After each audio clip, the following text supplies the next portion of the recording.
My name is Tim, and you're watching Cybersport coming at you with Rift Rivals straight out of Berlin. And with me, I have none other than Drakos joining us briefly after your own interview session.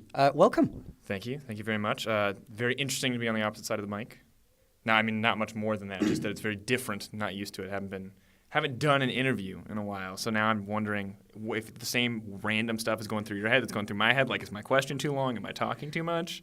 So we'll see. We'll see how it goes. Unequivocally, yes. That's how this always works, especially when you just have it like dumped on you and you didn't prepare a hell of a lot. So I'm gonna pick out like some of my pocket picks. Like most players, I have pocket questions as well.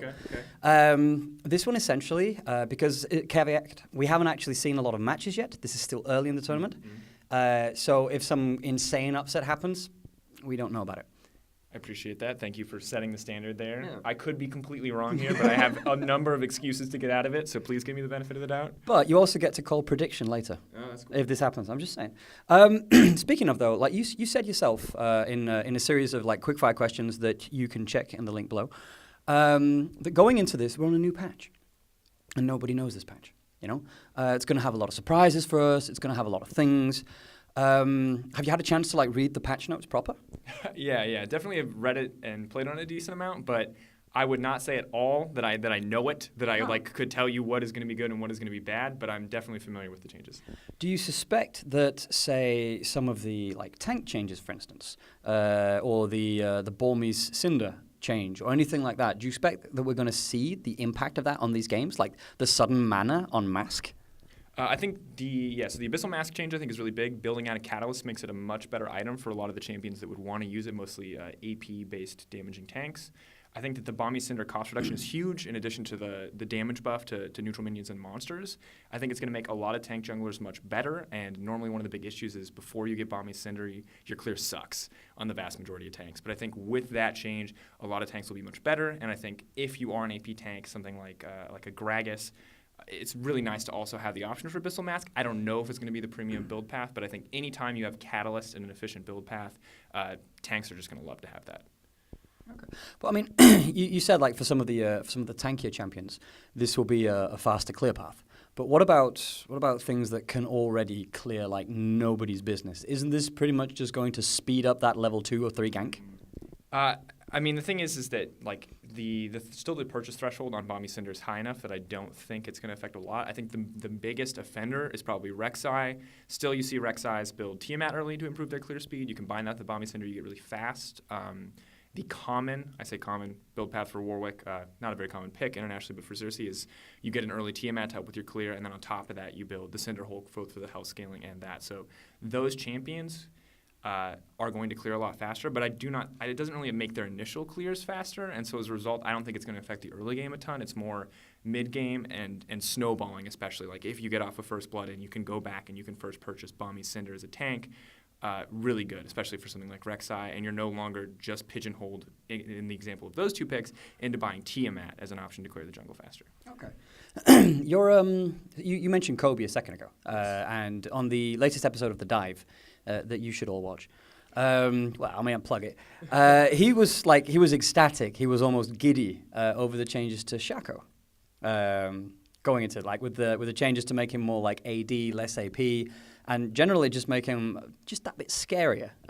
Do you feel at any point in this that we might actually get to see the Murder Clown join the Rift? Oh man, I mean, I'm gonna kill some dreams. Cause the issue is that I think that the nature of Shaco as a champion, unless he is like hilariously broken beyond all means, he just doesn't really feel like he has a place to be in competitive because he's so awkward. If you're not instantly snowballing the game, it just doesn't really feel like he does anything because he doesn't have a lot of CC. Like a lot of kind of assassin-based champions, he doesn't need a ton of items to be lethal in the early game, but it's pretty easy to deal with him in the late game if he tries to get onto your backline or do anything. And so while the changes are great and super duper get me hyped up for like solo queue, well, okay, I lied. Excites me if I never play against a Shaco, but have a Shaco on my team. So it's kind of that 50-50 Yasuo situation where I hate it, but I love it. That's what 10 bans are for. That's what 10 bans. Permaban that Yasuo. I love it every game. I see it being good in solo queue, but I don't really realistically see it being good in competitive. That said, I definitely have not put as much of like the thought and theory crafting into it that Kobe has. It's just that my initial impressions are that stylistically and what Shaco offers, regardless of what the numbers are, just doesn't really fit into how competitive League of Legends is played. Okay. Speaking of solo queue and competitive, MikeYeung's been pulling like quite a few eyes. You're making these segues like super easy. MikeYeung's been pulling like a lot of attention to Phoenix1, and I mean, granted, less lately in the NALCS, they've been faring slightly better. It's as though there's some kind of potential there, but they're not really executing on it. Do you think he can make a big enough difference? Do you think that ultimately he might like give some stability and something to play around? Because he's a bit of a playmaker, and he's given them like a win condition, so to speak. Do you think it's enough? Just to start off, like I am not an ALCS caster, and my research for P1 is mostly recent games coming into this tournament. Of course, still short prep time for teams, short prep time for casters. So from what I've seen, I think MikeYeung is an upgrade, but I think that there's a lot of issues plaguing Phoenix1 right now, and one guy isn't going to solve them. I think we saw today in their first matchup up against Fnatic that despite getting multiple kills around the map and MikeYeung being that huge playmaker, still his lanes are all incredibly far behind in CS. And while the kills do offer more than just the visible gold difference, it's really awkward to enter the mid game with 2 or 3 kills above your opponent and to be dead even in gold. And so I think there's a lot of work for Phoenix1. I think definitely MikeYeung is a fantastic addition to the team from what we've seen so far, but I do not think it's as simple as what he can provide in game. Now, if outside a game he's a great leader, even as a young player, if he like rallies the team, if he inspires the team, like that's something different. But those are intangibles for me, right? Yeah. I'm never going to see that. But as far as in-game performance goes, one man is not enough to turn around an entire team. But MikeYeung is definitely a good start for Phoenix1. But I mean, does that that kind of plays into the narrative that we see Doublelift being kind of heralded as the return switch for TSM? You know, this one guy comes back and then they find their form, but in reality, he's also kind of like struggling a little bit, and they're trying to find that form again.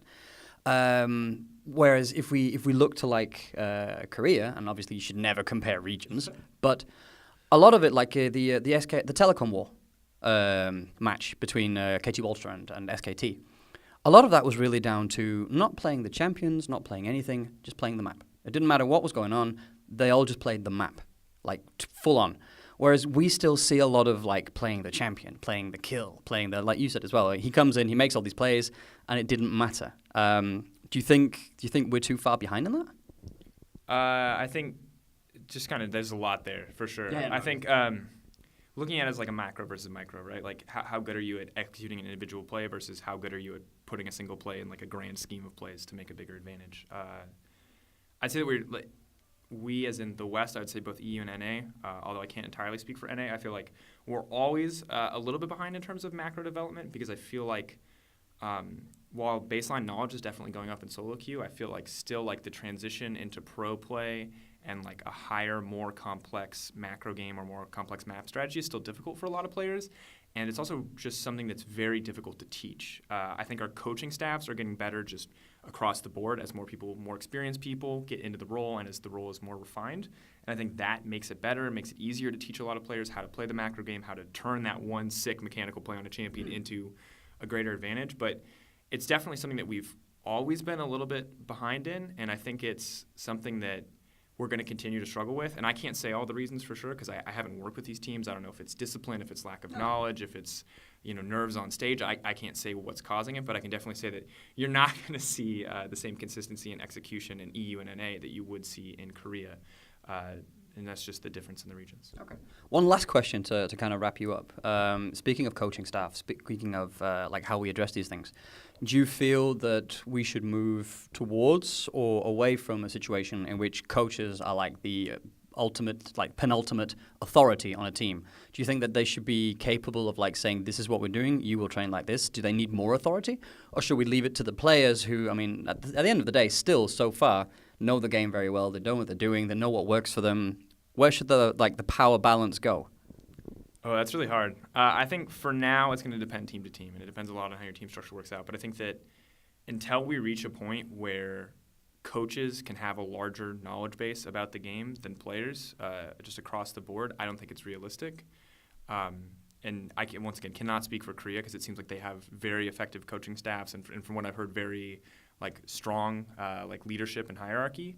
I think players are always going to contribute a lot to team strategy. Like I know that so many of our players, especially in EU, are really vocal on the team about picks and bans, about map strategy, about how they want to execute, and that's huge and that's important for our teams to get better. But I think that there maybe is this idyllic future where you can have a coach who is more of like I don't want to say like the God hand, but like the leader of the team in the sense that he can say, hey, like we need to play this. This is how we want to play the game. But I also think that like right now it doesn't feel right to me because I think that we do not have the level of coaches necessary to do that. And I think the coaches that are really great right now are very aware of their strengths and weaknesses and are willing to ask their players for help, right? Like I don't know this top lane matchup. Obviously, I'm not a top laner. I am a coach for the team. Like, tell me, can you win this? What's the nature? When are you good? When are you bad in this matchup? And those kind of things. So I think the best coaches right now rely on their players for that knowledge. But I think that there is the possibility in the future that you have a coach that can provide all that knowledge and can like really sculpt a team from that really top-down perspective. Okay, cool. Well, that's it for us this time. Thank you very much for joining us, obviously. And for the rest of you, obviously, there's a field down here with comments. You should write. Thank you. Follow this man's hands. You should probably write what you think about the coaching situation. Let us know what your thoughts on it all are. And for more on the Rift Rivals, stay tuned to cybersport.com. Ciao.